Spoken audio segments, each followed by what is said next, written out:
Hey guys, I got a couple of carabiners I wanted to show you. They're made by Climbrite, and there are two different sizes. One of them is a standard D shape, and the opening is push the gate, twist it, bend it open.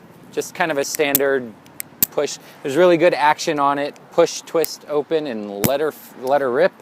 The pear shape, exact same thing.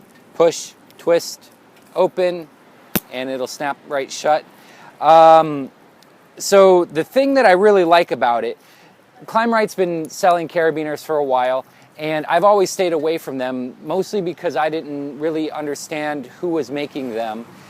And all I knew is that they were made in, I think in Taiwan, and it was a bit of a question mark for me. And I always try to stick to companies that I know and trust and have longer standing reputations. Well, recently Climbrite decided to have these carabiners made, and if you look on the spine right there, by ISC. And I think that's an amazing move for Climbrite to contract out a well-known company with a long-standing reputation to have their carabiners made. And you can also look, and each carabiner has an individual serial number on it, and it even has a CE approval on the back. So there's really a lot to be said about these little carabiners. The carabiner itself is, in many ways, it's just a normal carabiner. It does have a smooth nose on it right here, and it does have a little bit of a flat profile there. The pear carabiner, same thing, where it's smooth here so it won't get snagged on its way out. And it has a rounder profile up top, but then a little bit flat along the spine.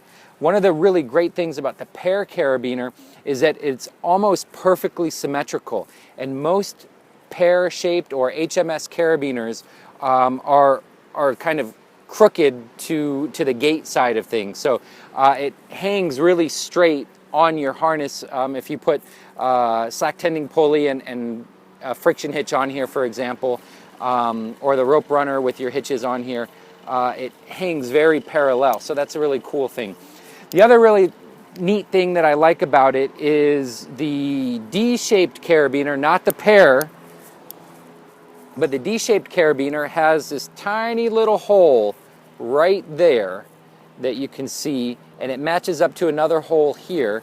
And I'm sure many of you have seen this already, but if you haven't, it comes with this little pin, and you slide that pin into the hole, and then you'll have to get something to tap that in, and it turns this into a captive eye. So I have a few applications that I use it for.